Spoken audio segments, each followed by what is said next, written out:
Hello everyone, and this is BioPhoenix here, and today we're going to be doing the very first collection video of 2016, and like I said in my birthday update video, this is going to be the first time that I've been doing one of these for like many years, and of course, first one I wanted to do is going to be on the PlayStation system. And of course, the PlayStation 1 is like one of my all-time favorite systems, and makes sense to start off with the first one first, right? So, how it's going to go is that obviously it's going to be alphabetical order, and but before we go into the alphabetical order ones, I'm going to be getting like the unique cases out of the way first. I'm talking about like the collector's editions or the long boxes. So let's start off with those. So the first two long box ones that we have here are ones that I picked up not too long ago, and that's Battle Arena Toshinden 1 and 2. And it's a fighting series that like kind of like died off after a while, and it's pretty decent for the most part. I mean, it's not the best fighting game that you'll ever play on the PS1, but of course, it's very goofy, and the voice acting's really hilarious, and yeah, it's just a really cheesy fighting game, and because of that, I do kind of enjoy it to to an ironic level. ESPN Extreme Games, which is basically like Road Rash, but you're on like rollerblades and you're just like gotta punch people on like other rollerblades or on bicycles. It's actually a pretty damn fun game if I say so myself. When I first saw this game, I wasn't sure exactly what the game was going to be. I thought it was just going to be some like Tony Hawk style game, but no, it's actually completely different, an arcade style, which I actually like much better. So yeah, this is actually a pretty good game that I don't hear too many people talk about, but it definitely is a very interesting one.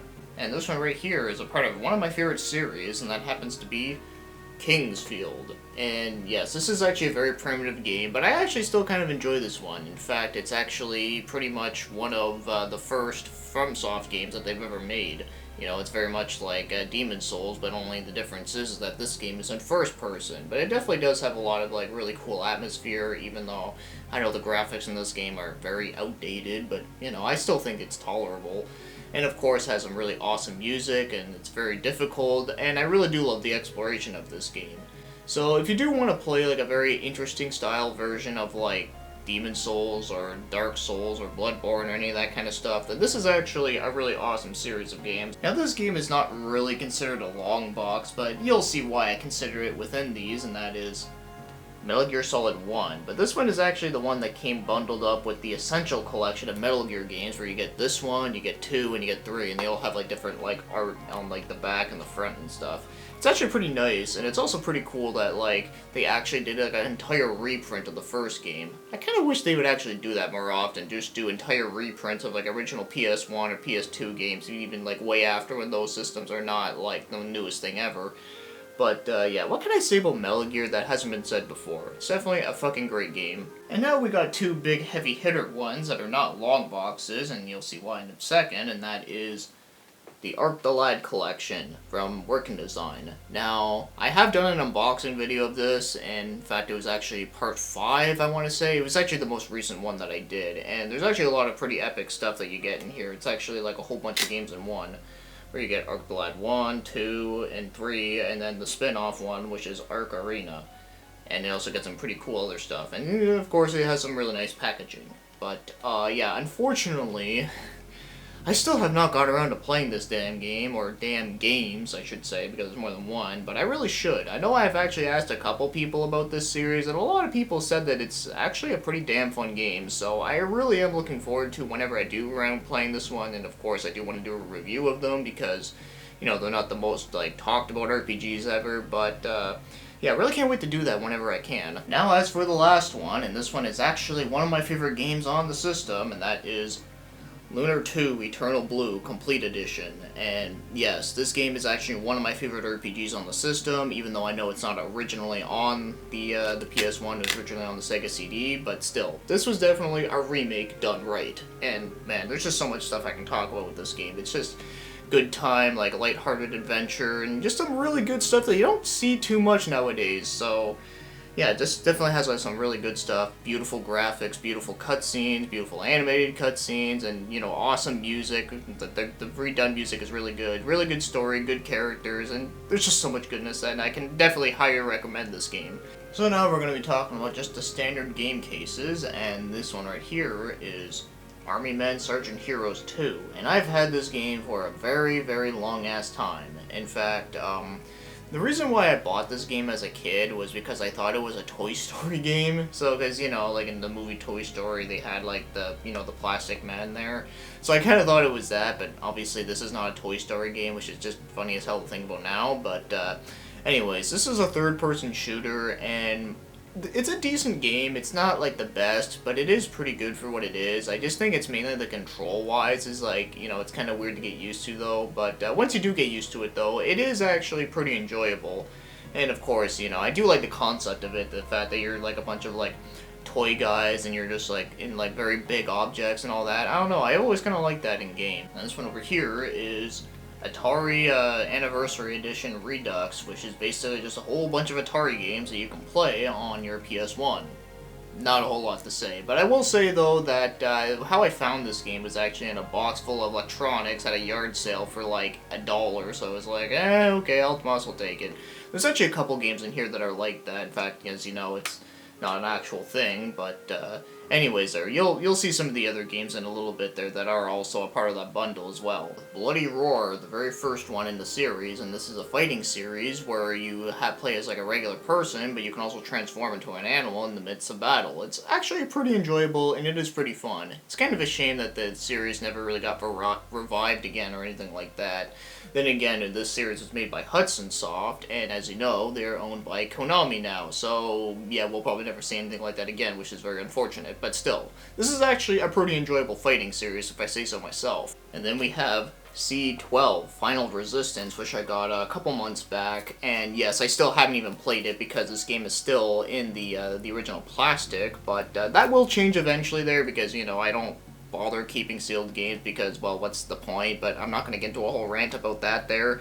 But anyways, from what I know about this game, it was made by Cambridge Studio, you know, the people that made like Medieval and like Ghost Hunter and stuff. So I am actually looking forward to playing this one. I just haven't gotten around to it there, but yeah, it definitely should be an interesting one. In fact, it actually says on the back that it's made by the same people as Medieval. So yeah, of course I'm not just making shit up. Critical Death.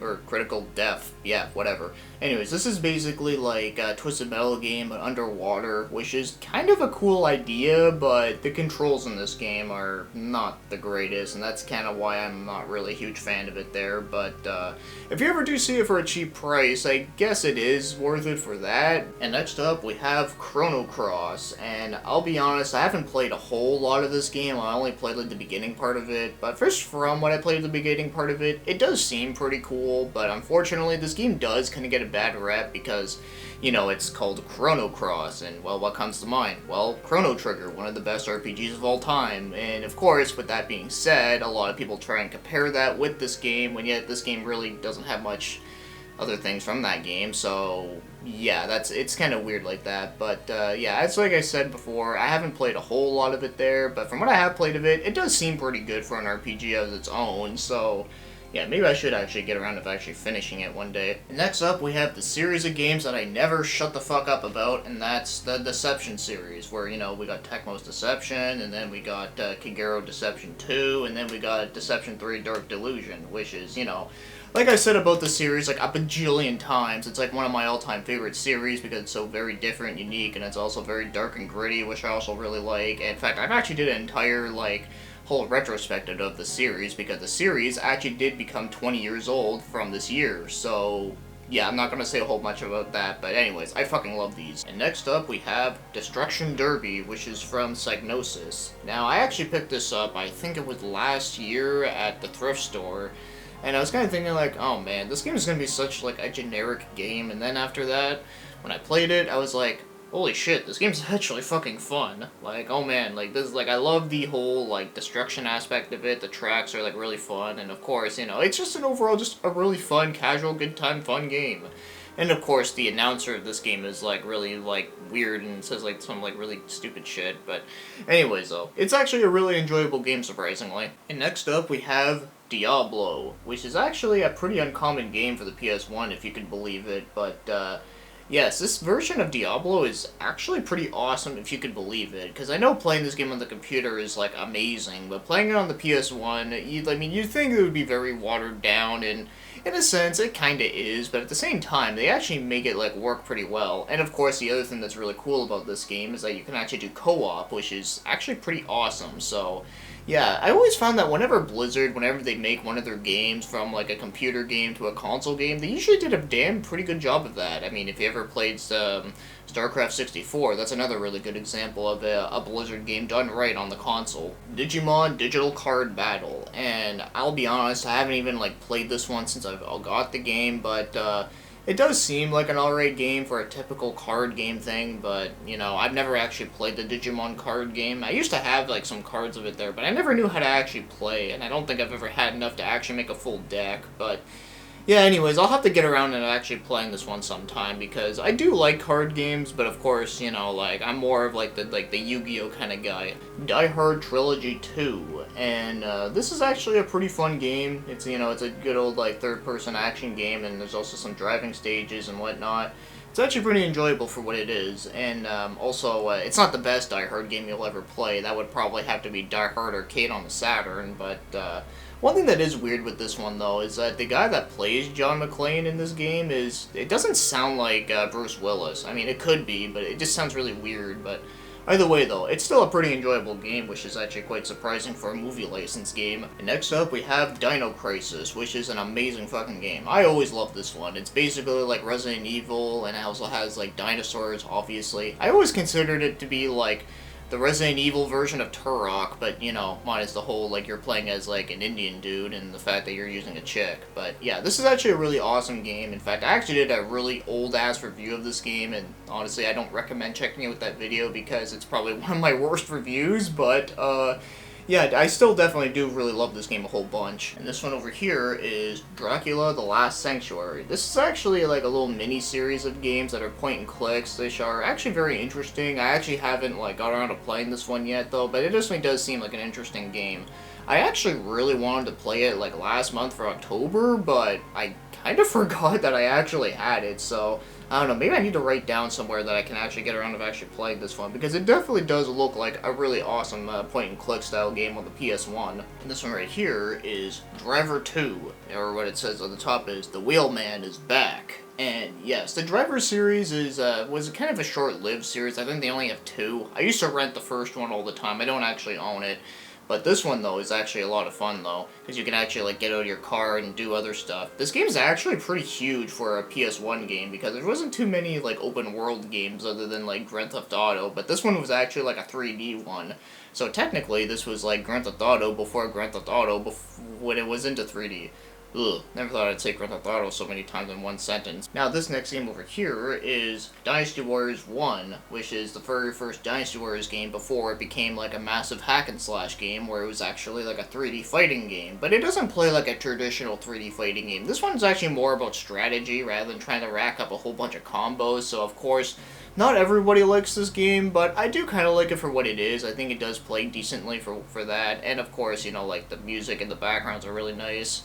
And, you know, I actually kind of wish Koei would actually make another fighting game kind of similar to this. I mean, it doesn't have to be like a main series Dynasty Warrior game. It could also just be like a random spin-off of a whole bunch of the other characters that they have now. I think that would be pretty interesting. Time for another weird-ass fighting game, and that happens to be Evil Zone. In fact, this is actually a Titus game, but don't be fooled by that because, well, okay, this game isn't great, but it's actually not that bad.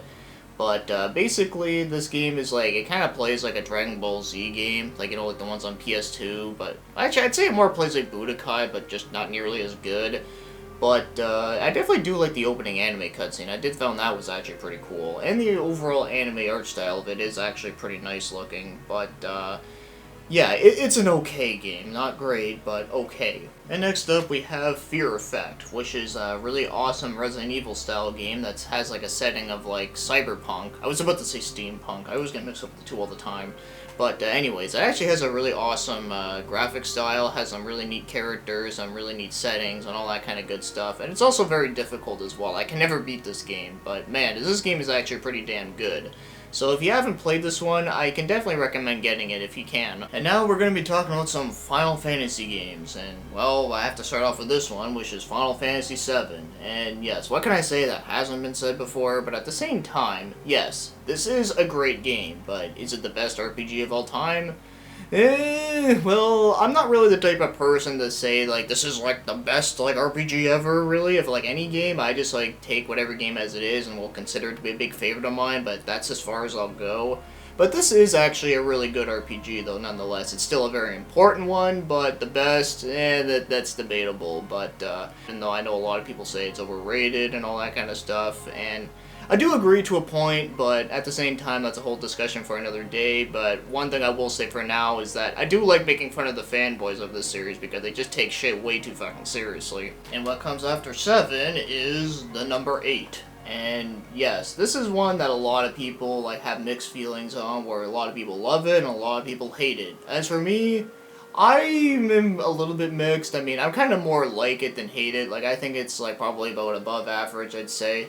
Like, I do like a lot of things of it, just the only thing I don't like about it is the fact that, like, all the monsters level with you, and because of that, like, you pretty much have, like, no reason to fight any of the monsters, just go straight to the boss, which is kind of lame as hell, but, other than that, though, like, you know, like, the music's good, like, the setting's really cool, the characters are great, and all that, and it also has one of my favorite openings of all time, well, at least one of many, but, yeah, I still think it is a decent game, just not my favorite Final Fantasy game, and also, I don't know, I'd probably say out of all the Final Fantasy games that I've played, at least I played enough of anyway, I'd say this one is maybe, like, my second least favorite, but I just still don't consider it to be a bad game, though. And in case you don't know how to count, the next number after 8 is 9. And yes, I'll say it right here. This one is actually my favorite Final Fantasy game on the PS1, and it's also probably one of my favorite Final Fantasy games of all time, right up there with 6.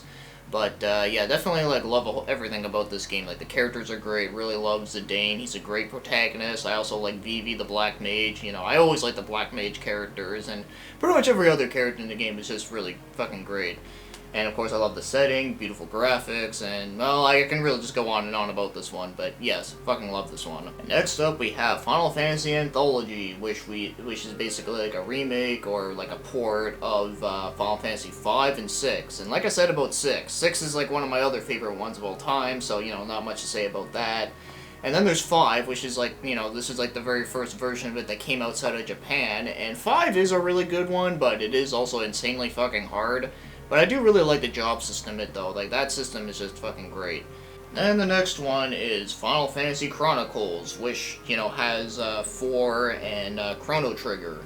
Now, I do think this one is a little bit disappointing just because, you know, like this one they didn't bring any new entries, these were all games that were already released over here, but, you know, like Chrono Trigger, like, you know, that's fucking awesome shit. Even though, like, it does suck that there's a lot of, like, shitload of loading times, but they really do like the animated cutscenes they added into it there, and I think they also did add a couple new things, if I remember correctly. I know the DS added, like, even more, but, you know, that's a whole other thing there.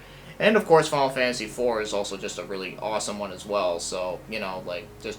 So, in a way, it is actually really good, but in another way, I think it could have been a little bit better. And now we have Final Fantasy Tactics, and yes, this is also another big favorite of mine, since I am a huge fan of tactical RPGs, and this one is also very done, like, really awesomely. I mean, I love all the different classes, I love, like, all, like, different settings, and, you know, all that kind of stuff. There's not a whole lot that I can say that already hasn't been said before, but yes, I really do think this is indeed a really fucking awesome game. And this one over here is Future Cop, LAPD, and man, this game is fucking awesome. I love this game. Basically, you use a cop that can, like a futuristic cop car that can transform into a mech, and you just gotta, like, just blow the shit out of everything. It's awesome. I actually used to play the hell out of this game on a demo disc that I used to have. But one other thing that also is interesting about it there is that the multiplayer is actually kind of similar to a MOBA, you know, like games like League of Legends, which is kind of interesting. And of course, one of the last things to mention here is that it was made by Electronic Arts, EA, back when they actually used to make different shit and make them really fucking good. So, yeah, maybe one day they might remake this, but I highly doubt it there, but, you know, I could wish. Next up, we have Grand Theft Auto 2. I used to have a copy of the first one, though, but unfortunately, like, I lent it to a friend of mine, and he broke it because, well, he sucks, but, Either way, the 1 and 2 are basically the same game. I mean, they look very similar, only that this one is, like, slightly nicer, but, you know, whatever. But, yeah, there's not much I can say about this. This is basically like, you know, when Grand Theft Auto was, like, a top-down view game where everyone looked like ants, so, I don't know, it's kind of funny, but still. And next up, we got an RPG that I've had in my collection for a very long time, and that's Jade Cocoon. And this is actually, like, a very, like, similar game to Pokemon, because you can, like, capture monsters and stuff, and then, like, train them up, and at the same time, you're also, like, using yourself to battle as well. So it's actually more like a Shin Megami Tensei game, which is pretty cool. But most interesting about this game is that this game was actually helped out with Ghibli Studio. Like, they actually helped write the game and even, like, do some of, like, the character designs, which was awesome.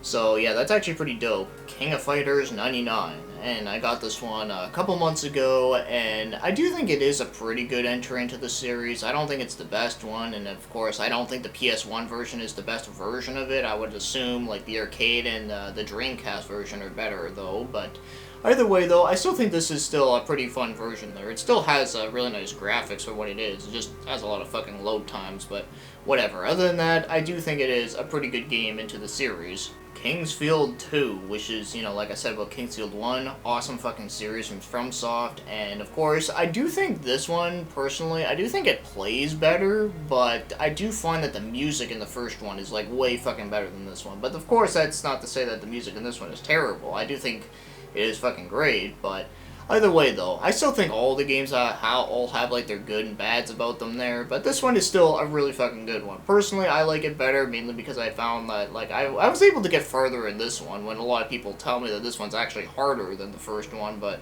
I don't know about that. But either way, I think it's just preference, really, but still, it's a great game nevertheless. And next up, we got The Legend of Dragoon. Definitely another really awesome RPG on the system. Has a really awesome battle system, great story, really nice characters, and some really, like, interesting, like, set pieces and all that kind of good stuff. Not a whole lot of things I can say that are really big complaints there, but one thing that does suck about my copy of the game is that one of the discs is, like, super, like, fucked up looking. I don't even think it'll actually work. I mean, I could be wrong, because I've had games that have, like, way worse conditions than this that do actually work, but you never fucking know with these things. Next up, we have Medieval 2. I never owned a copy of the first one, which is kind of unfortunate, because I actually love that game, because I used to play the hell out of it on that same demo disc that I talked about with Future Cop, but either way, this is still a really good sequel to the game. Unfortunately, they never made another one, but they did make a sequel, or not a sequel, a remake of the first one, which seems really fucking fun. But either way, still some really good CS Studio Cambridge, whatever the hell their company name is called. Still a really good game that they made, and of course, you know, I just love Sir Daniel. He's just fucking awesome. Monster Rancher Card Battle Episode 2. I didn't even know they even made an episode 1. Well, anyways, Monster Rancher was a really interesting anime I used to watch as a kid. In fact, I actually loved the original games that you can get on PS1. Unfortunately, I don't have them, but I used to rent them all the time. But this one is actually like the card game version of it, and I never played the card game before until I played this game, and well, from what I remember playing of it, I do remember kind of enjoying it, but I just never got around to finishing it there. But, yeah, for a card game, that's something I never even, like, knew much about, it's actually pretty easy to understand, and I do kind of like it. And next up, we have Mortal Kombat 4, and I know a lot of people, like, say that this is, like, one of the worst ones that they made, but no, I don't think it's the worst one they made. I think the worst one they made would be, like, the one on, like, the Gamecom or some shit. But either way, though, I still think this one, like, plays just as fine as, like, Mortal Kombat 3 ever did, because, you know, it plays just as fast, like, the control layout's fine, it's easy to get used to, and, well, it's fucking Mortal Kombat. You're, like, tearing off people's limbs off. I mean, what more do you want? But either way, though, I still think this is a pretty good version, but, of course, the best version that you would want would be the one on the Dreamcast, which is called Mortal Kombat Gold, because you get more characters, and it also does, like, play nicer and looks better, too, so there is that. Ogre Battle March of the Black Queen, Limited Edition. In case you didn't know, this was originally a Super Nintendo game, but then they made like an updated version, which is this game, which is for, you know, for the Saturn and this, but the Saturn version stayed in Japan, of course. But yeah, this is actually a really enjoyable tactical strategy RPG. I really enjoyed it a hell lot. Really has some like really good music, good graphics, and you know, some really cool like spell effects at the same time. And this game also is pretty difficult, which is to be expected for a tactical strategy type of game. But Yeah, definitely really enjoyed this one a hell of a lot. And next up, we have Parasite Eve, which is an awesome action RPG in a horror setting. I mean, what more do you want? It's just that fucking awesome. But yeah, this is actually a really great game. There's not a whole lot I can say about it there other than the fact that I do think this is one of Squaresoft's like best games on the PS1 other than Final Fantasy or outside of Final Fantasy. I'd say this is definitely one of my favorite ones that they ever put out. So yeah, I'm sorry, I can't say a whole much other than that there. And next up, we got Persona 2 Eternal Punishment, which is probably one of my other favorite games on the PS1 that's an RPG. And in fact, this is actually Persona 2 Part 2 because Part 1 didn't come out over here originally, but it did come out on the PSP, which is pretty awesome. But one thing that is kind of funny with this game is that a lot of people tell me saying that like you should play like go finish up like the first one first, then go back to playing this one. But it's kind of already too late for me because I already invested like a pretty good amount of time into this one. I haven't beaten it, but I got like pretty fucking far through it there. And I was able to understand everything perfectly fine, so I don't know. But I still think this is a really great game, and especially when it comes with like the characters, I'll be quite honest with you there. I know this is going to be a very unpopular opinion, but I actually like the characters in this game better than I like the characters within, like, Persona 4. But, of course, I'm still, like, gonna say that Persona 4 is still a great fucking game, but just personally, I found the characters in this one just much better, but that's just my personal opinion, and I know I'm probably gonna get a lot of dislikes for that. So the next one we got here is Puzzle Star Sweep, which is one of those really late entry PS1 games that came out that were published by Age Tech. I think it was Age Tech that published all of these that have like the really weird back, and also their discs look kind of weird too. But yeah, there's quite a few of these though. But yes, Puzzle Star Sweep is kind of a weird version of Tetris. It's not bad, but it is a little bit confusing at first. But once you get the hang of it though, it is actually pretty enjoyable. But I wouldn't say it's the best Tetris style game ever. I don't know, I just stick to regular Tetris or Puya Puya or anything like that. But still a very unique one though. And next up we have Rainbow Six Tom Clancy's Rainbow Six. Dord.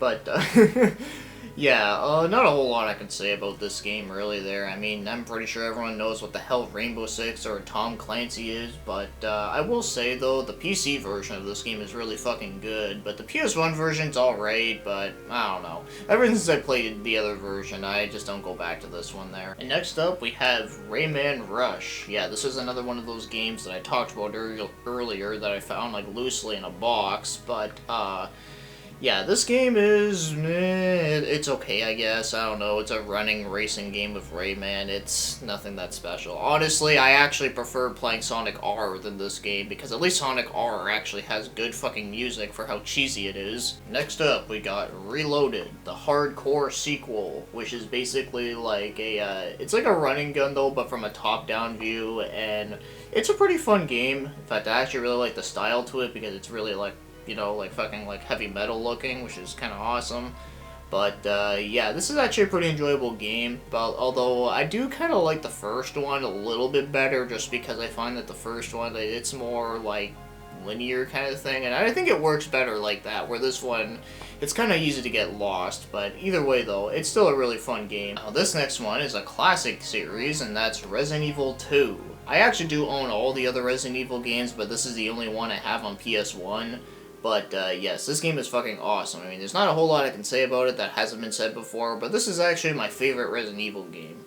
After this, I'd probably say, like, maybe, like, 1, and then 4, and then 3, and then, you know, then it just goes on and on. But either way, though, still a fucking awesome game. And next up, we got Shadow Madness, which is a very, weird RPG. This is actually, it plays pretty much exactly like, Final Fantasy VII. In fact, a lot of people say it's like a wannabe clone of it there. But I think, in some ways, it is, like, kind of more interesting because, you know, like, the cast of characters are so fucking random.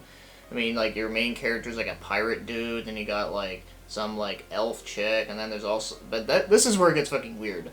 Is that you get, like a robot scarecrow, then you got, like, a disembodied head that kind of looks like Dr. Wily from Mega Man, and, yeah, it just gets really fucking ridiculous there. But it's actually kind of amusing, and, of course, the the person that did the writing for the game. I think it was Ted Woolsey, I think it was, and yeah, his writing style is just really fucking weird and hilarious there. So it is pretty amusing for what it is, and I do think it is a lot better than what a lot of people say it is. But that's just my personal opinion, though. Next up, we got another working design game, and that's Silhouette Mirage, which is a pretty interesting game. It's very unique, and it's actually developed by Treasure, which is pretty awesome.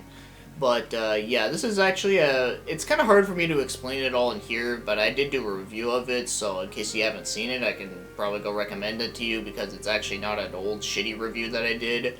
But, still, very interesting game, that's for damn sure. And now this next one up here is Soul Blade, which is the very first Soul Calibur game in the series, and I freaking love this game. I think it's just a really great 3D fighting game that uses weapons. And of course, one of my favorite parts about this game is the opening. You know, with the whole, like, really cheesy song that I fucking love. It's like, Age of Soul, da da da da da da.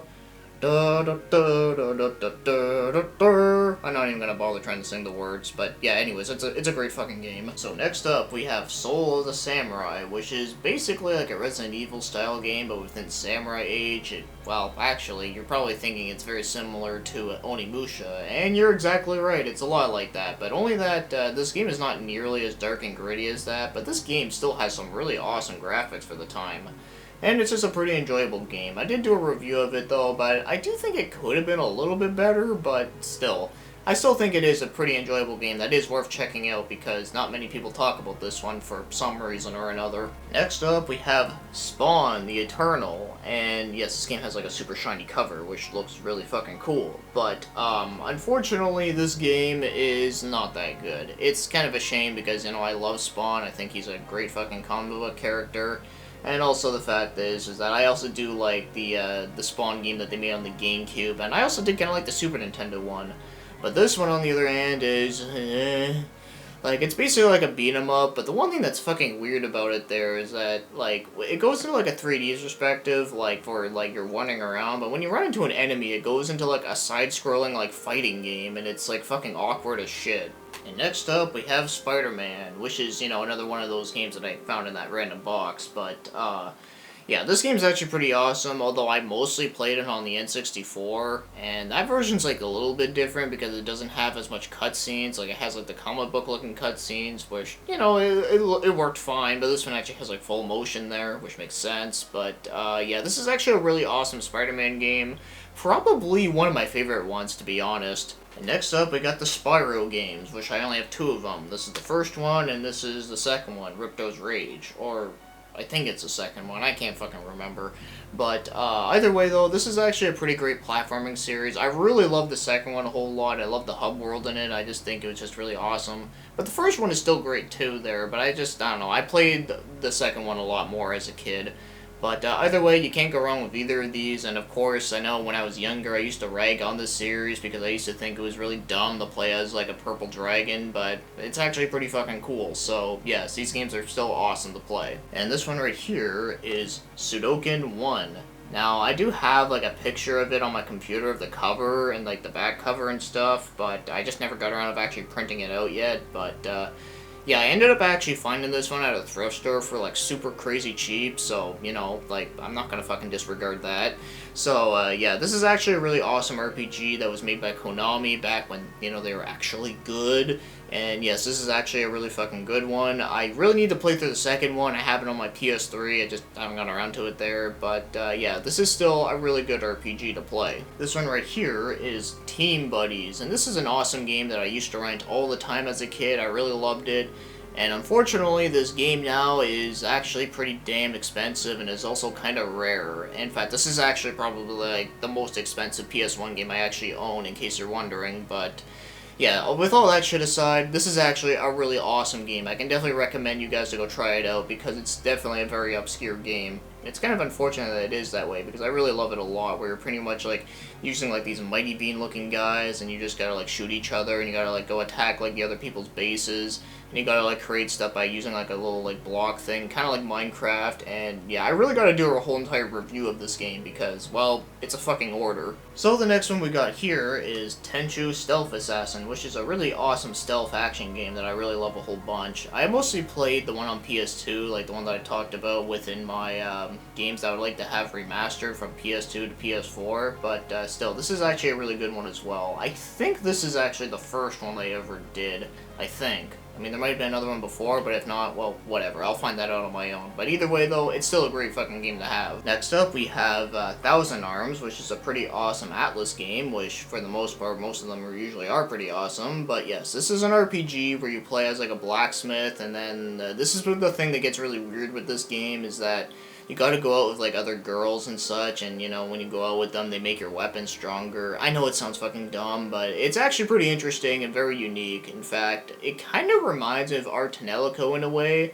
but only that this game came out first, and, well, unfortunately, the music in this game is not nearly as awesome as Artanelico's soundtrack, but it still has really good music, really good graphics, and it also has a lot of voice work too, which is very impressive considering that most PS1 games didn't really have a whole lot of voice work, but still. A very interesting RPG nonetheless, though. Tony Hawk Pro Skater 3, which, you know, it's motherfucking Tony Hawk skateboarding. I mean, what else can I say that hasn't been said before? But, you know, I enjoy these games every now and then. Now, this is the last game that came in that random box I told you about with the loose discs, and this game is actually pretty damn expensive, you could believe it, and that happens to be Tomba 2, and this is actually a 2.5D platformer, which is pretty interesting. It's a lot like Pandemonium. I actually have the first game on my PSN, and it is a fun game, but I wouldn't say it's like, I don't think it's worth paying like the full price that it normally goes for there. I only have this because it was just a random lucky bullshit find, but either way though, it is still a pretty good game. Just, you know, like, I just recommend getting the first one on PSN, and I don't know, I don't think they have the second one on there, I don't think, but either way there, it's fun, but not like $100 worth of fun, though. Now, this is a game that gets a lot of shit on it, and I can easily see why, but it is also in a part of a really good series, and that is Twisted Metal 4. Yeah, the only original Twisted Metal game I have on the PS1 is this game, and I've had it for like so damn long. Yes, I actually did pay that price originally back when, you know, when the EB Games actually used to sell PS1 games, but yes, this game is, okay, I do have a lot of nostalgia for it, so, you know, I am going to be a little bit biased there, but I don't think it's that bad, but it's definitely not the best. Like, I definitely do think that Twisted Metal 2 is, like, the best one on the PS1, and Small Brawl is also pretty good, too, but, you know, just a little very childish there. But then again, this game's also pretty childish, too, because, you know, you got some, like, really dumbass fucking characters. Like, you got, like, Pizza Boy and, like, fucking the Johnsons and fucking Meter Maid and a bunch of other shitheads. And you also do get Rob Zombie, which is kind of funny, I guess, but I don't know, man. I do like some things about it, but at the same time, there's just a lot of fucking dumb things about it there. But I don't think it's the worst one. I think the worst one is 3, but that's just my personal opinion. Now, this one right here is WWF SmackDown. Now, even though I'm not, like, a huge fan of wrestling nowadays, I still do like the games. I think the games can be a lot of fun. And this one is, well, exactly that. A hell of a lot of fun. So, not a whole lot that I can say about it there, but I still have some pretty good memories with this one. And finally, at long last, we have the last game that I own on the PS1 so far of 2016. And this game right here is one I did a review on quite a years back, but it's a really shitty review, so don't bother looking at it unless you want to laugh your ass off at some cringeworthy shit. But this is Yu-Gi-Oh! The Forbidden Memories, and yes, like I said earlier, I am more of a Yu-Gi-Oh! Fan when it comes to card games, mainly because that was just what I grew up with, and this game is, it's okay. I mean, it's playable. It's just, my main issue with this game is that it's like super duper ridiculous with grinding. Like, I swear to God, like, if you're not a fan of RPGs because of the fact it takes forever to get anywhere, well, do not play this game if you're like that, because seriously, this game takes like fucking forever just to get anywhere, or to get like a good fucking card. Like, it's just fucking fuckular. But despite that, though, it's not a bad game, and of course, the one thing I will say about it, and it's probably the best thing I can say, is that the music in this game is fucking fantastic, man.